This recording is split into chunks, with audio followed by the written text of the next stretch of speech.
അപ്പോൾ നിങ്ങൾ speed bridge ചെയ്യണത് ഇങ്ങനെയാണോ, അതോ നിങ്ങൾക്ക് സ്പീഡ് ബ്രിഡ്ജ് തന്നെ അറിയില്ലേ?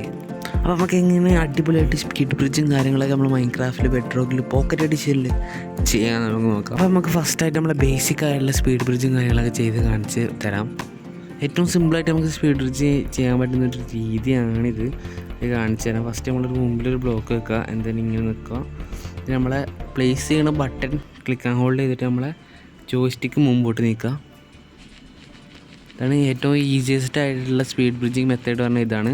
നമ്മളിനി ജമ്പ് ബ്രിഡ്ജ് ചെയ്യാൻ പറ്റുമോ? സാധാരണ നമ്മൾ സ്പീഡ് ബ്രിഡ്ജ് ചെയ്യണ അതേപോലെ തന്നെ നേരത്തെ നമ്മൾ കാണിച്ചിരുന്ന അതേ സ്പീഡ് ബ്രിഡ്ജിൻ്റെ പക്ഷേ നമുക്ക് കുറച്ച് ജമ്പ് കൂടി ചെയ്തിട്ട് നിങ്ങൾ ചെയ്യാൻ നോക്കാം. സാധാരണ പോലെ തന്നെ നമ്മൾ സ്പീഡ് ബ്രിഡ്ജ് ചെയ്യുക, പക്ഷേ സ്പീഡ് ബ്രിഡ്ജ് തുടങ്ങിയതിന് ശേഷം നമ്മൾ നൈസായിട്ട് ജമ്പ് ബട്ടൺ ഒന്ന് ക്ലിക്ക് ചെയ്യുക ഗൈസ്. അപ്പോൾ നൈസായിട്ട് ജമ്പ് ബ്രിഡ്ജ് ആവുന്നതായിരിക്കും. ഇതേപോലെ തന്നെ ബ്ലോക്ക് വെച്ച് നമ്മൾ നൈസിൽ ബേക്കൊക്കെ ഒന്ന് മൂവ് ചെയ്ത് കഴിഞ്ഞാൽ നേരത്തെ പോലെ തന്നെ സംഭവം ഇതാവുന്നതായിരിക്കും. അതേപോലെ തന്നെ ജമ്പ് കൂടി ചെയ്ത് കഴിഞ്ഞാൽ ജമ്പ് ബ്രിഡ്ജും ചെയ്യാൻ പറ്റും. അപ്പോൾ കഴിച്ച് നമ്മൾ ഇനി കാണിച്ചു തരാൻ പോകുന്നത് എങ്ങനെ നമുക്ക് സേഫ് ആയിട്ടുള്ളൊരു ബ്രിഡ്ജിങ് മെത്തേഡാണ് ഞാൻ കാണിച്ചു തരാൻ പോകുന്നത്. ആൻഡ് അതെങ്ങനെ നമുക്ക് ചെയ്യാൻ നോക്കാം. നിങ്ങൾ ഇതേപോലത്തെ ഒരു ബ്ലോക്ക് ഇതേപോലെ നമ്മൾ നോർമൽ ചെയ്ത പോലെ തന്നെ ഒരു ബ്ലോക്ക് വിട്ട് നിൽക്കുക. ആൻഡ് തന്നെ ഒരു 3 ബ്ലോക്ക്സ് ബാക്കിൽ കൂടി നിന്നാൽ മാത്രമേ നമുക്ക് ഈ സംഭവം ചെയ്യാൻ പറ്റുള്ളൂ. ആൻഡ് ഇതിൻ്റെ പേര് സേഫ് ബ്രിഡ്ജ് എന്നാണ്. ഇത് ബാക്കിൽ കുറച്ച് നിന്നാണ്ട് ഇതാക്കണോണ്ടാണ് ഇതിന് സേഫ് ബ്രിഡ്ജ് എന്ന് പറയണത്. ആൻഡ് നമുക്കതെങ്ങനെ ചെയ്യാൻ നോക്കാം. അപ്പോൾ കഴിച്ച് നമ്മൾ നേരത്തെ പറഞ്ഞ പോലെ തന്നെ ഒരു ബ്ലോക്ക് വെച്ചിട്ട് നമ്മൾ ഒരു 3 ബ്ലോക്ക് ബാക്ക് പോയിട്ട് ഇതേപോലെ തന്നെ നമ്മൾ പ്ലേസ് ചെയ്യാവുന്നതാണ്.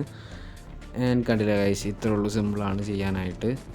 അപ്പോൾ കഴിച്ച് നിങ്ങൾ ഈ സ്പീഡ് ബ്രിഡ്ജ് ചെയ്യുമ്പോൾ ശ്രദ്ധിക്കേണ്ട കാര്യങ്ങൾ ക്യാമറ താഴത്തേക്ക് ആകാതിരിക്കാൻ ശ്രമിക്കുക. ഇങ്ങനെ താഴത്തേക്ക് ആയിക്കഴിഞ്ഞാൽ അതേപോലെ നേരത്തേക്ക് ആടാൻ ചാൻസ് ഉണ്ട്.